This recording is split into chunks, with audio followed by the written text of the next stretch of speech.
I'd like to now move on to launching a VCOSS election platform. This platform will be made available shortly and distributed to your tables, but I'd just like to take you through some key elements of that in the meanwhile.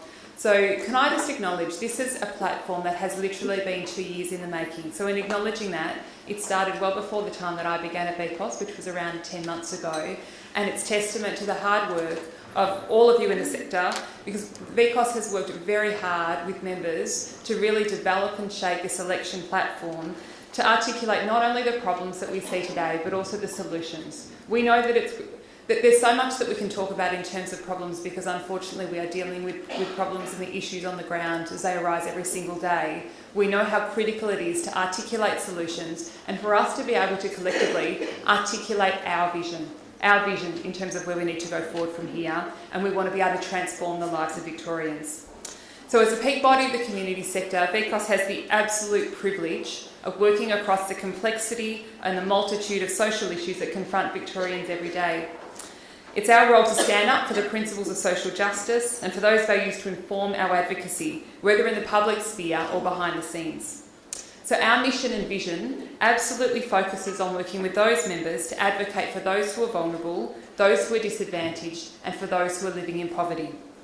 Our voice is only strong because you support us and you support our mission. And I think it's one of the things that collectively unites us. You give your time, your expertise, and your scarce resources to support our work. And it's only when VCOSS can stand with a strong and a united sector that we can make real achievements in social justice in Victoria. The election platform we're launching today focuses on bringing many of the pieces together to face the multitude of issues that Victorians deal with today. We know that when we deal with problems in isolation from one another, that's incredibly problematic. We need to actually be able to have a vision that brings the pieces together. We've got a vision for Victoria without poverty, and we call on all parties in the upcoming state election to outline their plans to eliminate poverty in our community, and we want all citizens to be able to realise their full potential. I also want to acknowledge, as has been touched on by various people throughout today, that we're working in an incredibly and increasingly difficult and volatile political environment. So the federal budget has without a doubt, I think, left us all reeling, and everyone in this room is more than aware that the reality is that those that will be impacted the most by the proposed changes are those who can afford it the least. And I think one of the biggest challenges for us in that context is not to be distracted from the big issues by the attempts to divide and conquer not only the community sector but the broader society at large here. So we've got language being used by federal politicians that's now making its way into commentary in society. People are being pushed into sides. We're being accused of being heavy lifters, heavy leaners. You're a winner, are you a loser? Are you earning or learning? Or if you're not, are you simply accused of in some way bludgeoning off the broader system, living it up apparently on welfare benefits of $36 a day? This approach, it just serves to polarise us, and without doubt, that's its absolute intention. So on top of that, we're seeing ramifications for organisations with defunding, etc., through consequences of the federal budget, and they're really, I believe that they're intended to set those of us who are undertaking critical work against each other simply in order to fight to survive. So within this context, and 6 months out from the Victorian election, there has never been a more important time to unite together. There's never been a more important time to have our voices heard, and there's never been a more important time to call for a fairer and more just society that looks after its most vulnerable. In Victoria today, we have 1 in 5 people that live below the poverty line, and we know that the division between rich and poor is widening. There are increasing reports of violence against women and children. Our schools are becoming more unequal. Our children are being taken into child protection at record rates. Homelessness is rising and the prison population is exploding. The continuing transition of the Victorian economy from manufacturing to services absolutely risks stranding workers without jobs. And on Melbourne's outer fringe and across regional Victoria, the failure to match booming population growth with the required physical and social infrastructure means more people are forced to make choices to merely survive rather than thrive. So if we continue down this path, we know that we'll see more and more Victorians trapped into a generation of poverty. So in an election year, we've got a responsibility collectively here to call on our political parties to deliver solutions to make life better for all. So the recent state budget's made a significant investment in physical infrastructure, and we're now really calling for that increased investment in human infrastructure and human capital, which is the social fabric of our society. So particular concerns that we highlighted from the most recent budget included significant expenditure in the prison system. By far the highest area of growth was in the prison system, which is up 23.5%. Now this was by far in excess of any other area of so-called investment. And at the same time, we've seen a decreased reduction in the funding of education support, particularly in respect of the education maintenance allowance. And I'll talk about that shortly in a little while. And a further reduction of 8.8% of higher education and skills. And these are the very things that we know that set people on the right path and actually probably going to keep them out of prison at the other end of the day as well. So we've seen investment in maintaining public housing, and we absolutely acknowledge that investment, but there's now a significant challenge around how do we meet the needs of our community in investing in affordable housing in the longer run. So we know that there is a desperate need for growth, and we know that we need to have broader conversations around how we achieve that growth. I was going to touch on domestic violence, which I still will. It's fantastic to hear the announcement today, because one of the concerns we had was around the need for additional investment in domestic violence. So I would like to acknowledge the announcement today as an absolute great step in the right direction in addressing that as well, because it's been a significant concern that we've had. And we also need to see a greater investment in human capital. We also want to see investment in community sector organisations to compensate us for the true costs of providing services. We need viable, sustainable organisations that can deliver the best possible outcomes for individuals and our communities. And it is incredibly difficult to do this when indexation doesn't reflect true costs are not built into the prices for which we need to manage services, and they're not built into the service agreements which we have. It's a significant issue that the community sector faces and a significant issue that I'd like to highlight in the context of the discussion today. In terms of our election platform, and I'll just click here, do my best. Our election platforms are arranged around 8 key themes and 12 immediate priorities. So there isn't time in the context of the speech today to go into each of these in full detail, but the full document will be circulated just before lunch. So I'll go through each priority in a snapshot form. The first immediate priority is to help every child succeed in education. We know the experience of disadvantage impoverishes lives from birth. And the most effective way to reduce poverty in the future is for every child to participate in high quality education and fully participate in schools. We're calling on all parties to provide dedicated funds to cover schooling costs for vulnerable children, and this ask particularly goes to the education maintenance allowance, which was traded off as part of the Gonski school agreement.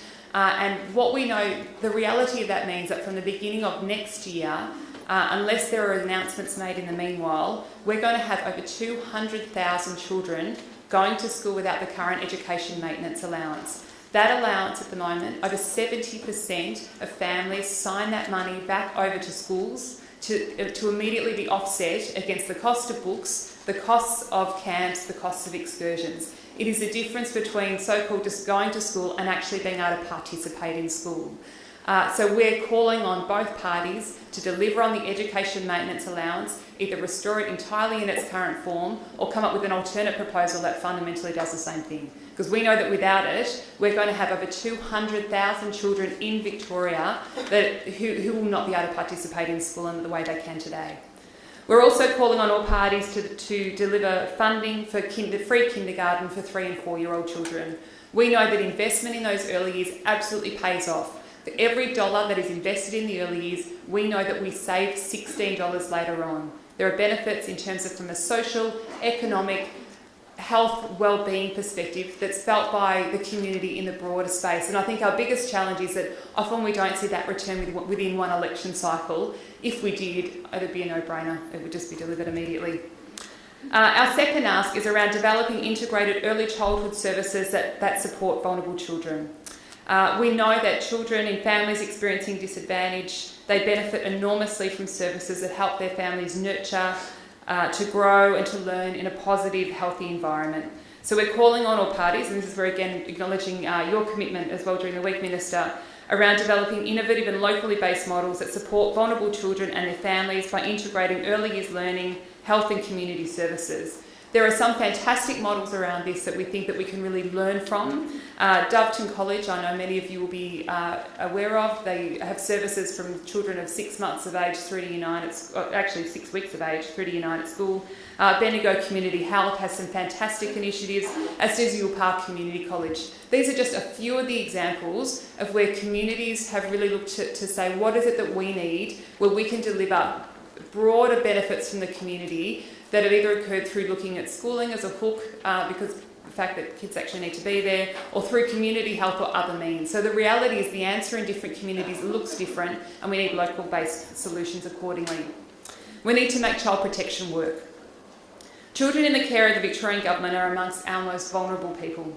Despite inquiries, reports, reviews and plans, children are still at enormous risk of harm within our child protection system. And we're calling on all parties to invest in early and integrated family support services to reduce risk to children and to provide every child living in residential care with the therapeutic support that they need. Our fourth ask comes to reducing the cost of housing. A safe, secure and affordable home is a foundation of a dignified life.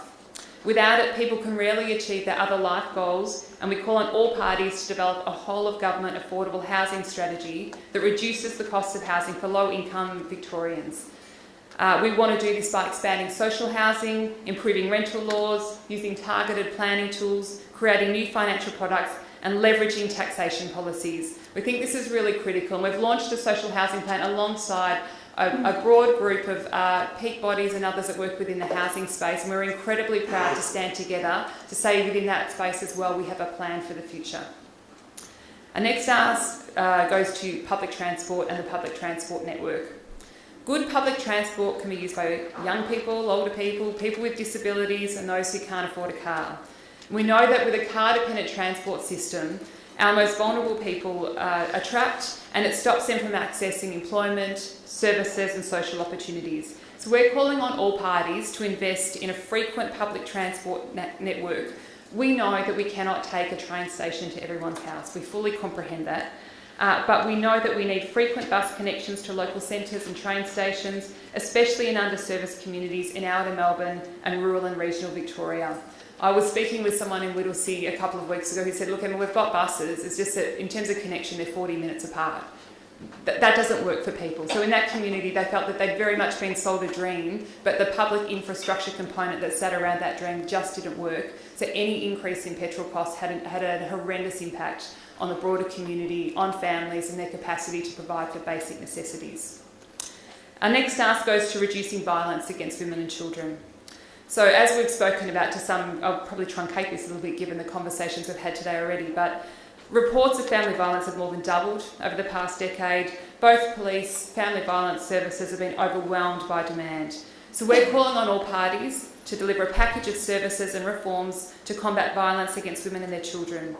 We are calling for there to be a Minister for Violence against Women and Children, and we're calling for a central coordination role through Premier and Cabinet. We feel that one of the challenges in family violence or violence against women and children is that there's numerous components that are working to try and help make the system better, but it's often very challenging to bring those different components together when they work within various portfolios. So, for example, looking at the raft of reforms that we've seen in recent times through human services, and then looking at the impact in terms of police and our broader justice system as well. So we really want a central coordination point in terms of bringing those together and making sure that works. And we do feel that we've got strong advocates here, and these are important in terms of delivering a comprehensive primary prevention strategy, multi-agency responses to prevent women and children at risk, and a significant expansion of support services across health, across housing, legal assistance and support programs. Our next ask goes to improving workforce participation. Unemployment rates, as we know, are at decade highs, particularly for vulnerable groups, including young people and older people.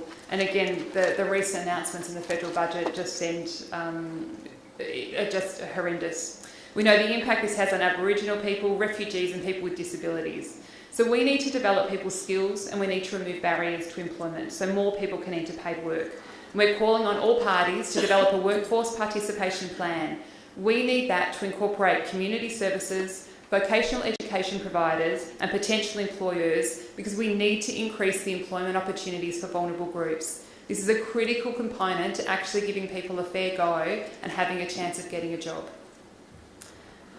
The next task goes to delivering 1 million energy efficient homes to cut the cost of living. And again, I know many of you in this room have been involved in this project that we've been undertaking for quite some time. So many Victorian families have energy bills that they simply can't fix because their homes are energy inefficient, or they install efficient appliances where there are issues because they've got low incomes or they're renting. So we're calling on all parties to commit to improving 1 million low-income households' homes through retrofits, minimum standards and appliance upgrades, or to cut their energy bills and their cost of living. We think that would make a significant difference to people's lives. Reducing crime through justice reinvestment, and we've worked on this at length with the Smart Justice Group and the community legal centres and others as well.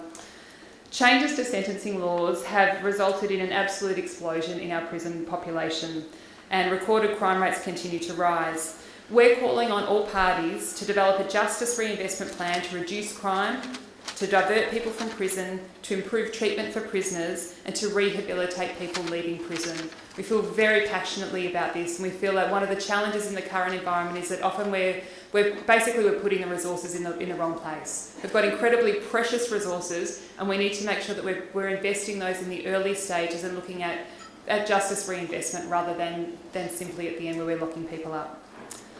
Another ask is delivering funding fairness for community services. So as I mentioned earlier, community services are simply not funded for the full cost of delivering services.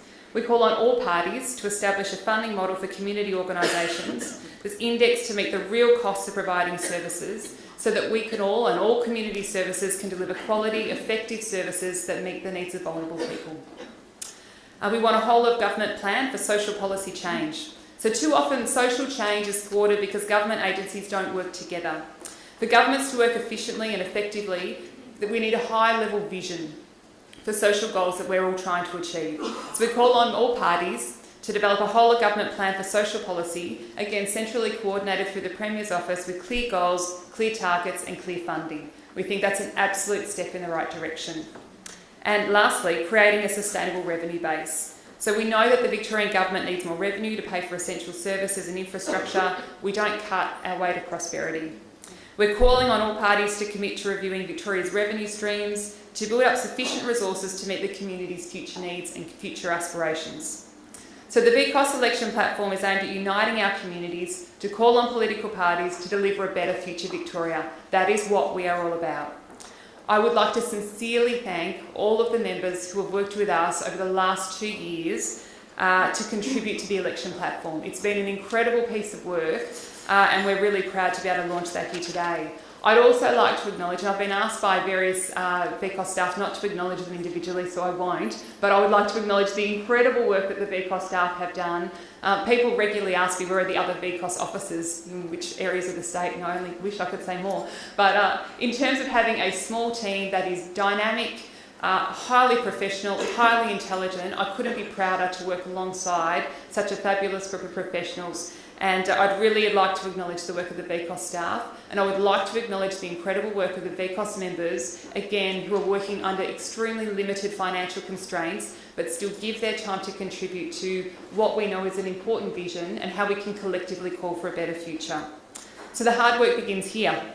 And I ask all of you to join with us as we lobby politicians from all parties, I can see Mary's face from here, and Jenny's face from here, to deliver with us in the vision that we present today. So we want a Victoria without poverty, we want equal access and opportunity for all, and I think that the vision that we're putting before you today is a fantastic step in the right direction, and I ask you to join with VCOSS as you have done in helping us achieve that vision. So thank you very much for your time today.